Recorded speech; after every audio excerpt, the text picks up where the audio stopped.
So we've got a really interesting choice from Hasbro to include with this Dr. Doom figure. So guess and guess and guess who that skull belongs to. This is a scene from the Secret Wars number 8 comics when Dr. Doom performs a cerebrospinal dissection of Thanos by frontal attack. So yeah, Thanos versus Dr. Doom. Dr. Doom wins. So who is the biggest and the baddest super villain in the Marvel Universe? Then I guess it's Dr. Doom. If you're going to ask me what is the best figure to get of the super villains raid, then I would suggest that you get this guy. Because you also, aside from getting Dr. Doom, you'd also be getting a piece of Thanos. For you all dentistry students out there, you will be delighted by this accessory because the jaw of the figure is movable. So we have action on this Thanos accessory. Let's get back to reviewing this figure. So what do we have with this? What do we get out of this figure? We've got extra pair of hands, a pistol holding hand, a Thanos holding hand, and a expression holding hand. Why did you give me a gun? Let us do a physical assessment of this Dr. Doom figure without including this creepy piece. So throw him on the side. So let's start with the cape. As you could see, I already took out the cape from this figure. It's easy to do, just pop off the head and the cape is not attached to that hole. So once again, we have a hexagonal hole and a round peg on the cape.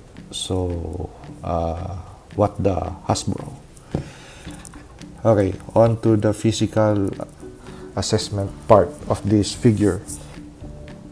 So we've got good articulation, basic Marvel Legends articulation on this figure, except on this side, which the diaphragm cut is missing. There is no ab crunch or ab bend. We have a waist bend over here because that is attached by ball joint. So this skull area, this white piece is attached to the base of the skull. So it's glued over there. So this piece isn't going anywhere when you play with this Dr. Doom figure. But this piece, the cape, would be really quite annoying since it's not glued to the back of the figure, just like the Magneto figure that I reviewed in one of my playlists. This thing flaps around the figure like crazy because it's not glued in, nor is there any point of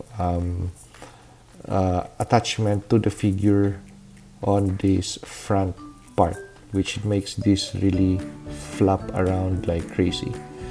And just to also take into consideration that this cape is made of soft pliable plastic, but it's quite weighty. So when you put this cape on this figure, the tendency is always to topple that figure backwards like that. Okay, so this cape is textured, that skirt is textured, this cowl or head cover is smooth. Yeah, it's textured too. I stand corrected, but it's not as textured as that skirt piece or this cape. The gloves are smooth,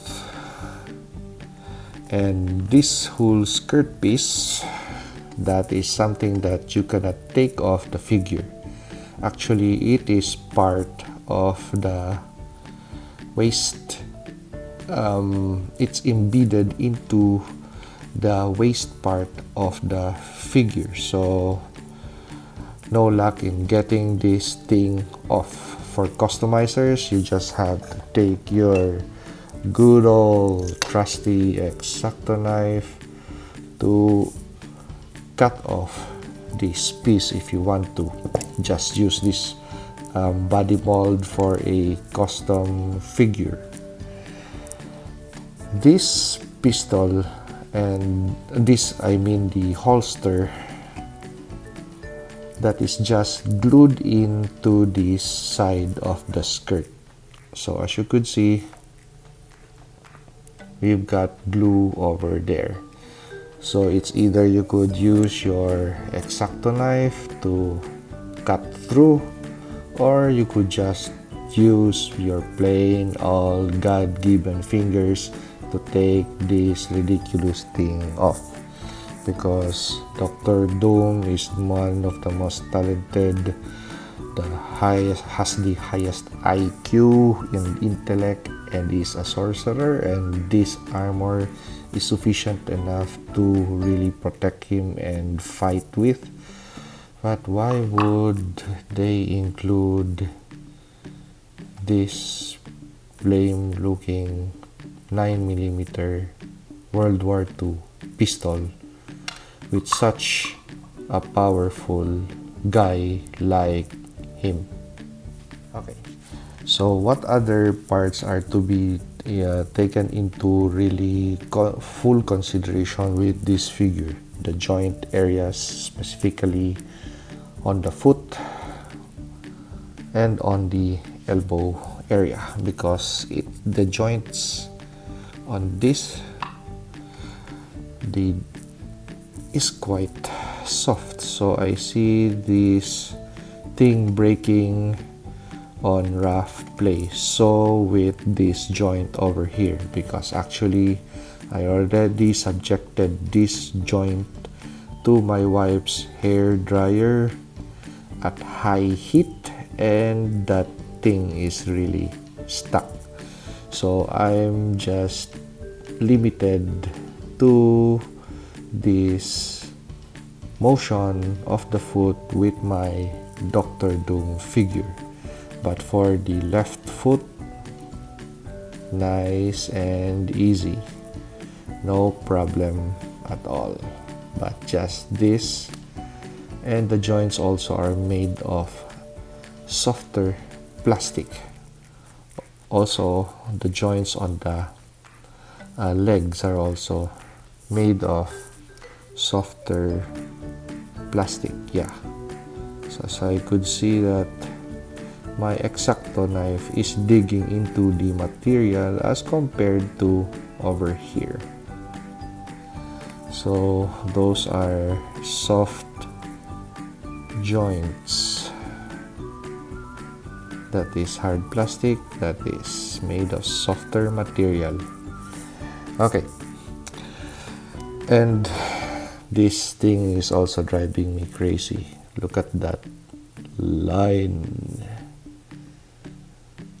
Okay, so those are things that you're going to discover with this Dr. Doom figure. So if you're going to purchase this figure, then those are the issues that you will expect from purchasing this figure. But still, it's quite good looking, nice, possibly nice to something that I could possibly customize later. But to retain just the overall look of this figure, I think I'm going to consider another Dr. Doom figure, not this. So if you're going to consider just purchasing this figure out of the way, then go look for another Dr. Doom figure, because I just can't tell you to purchase this figure. There's so many issues.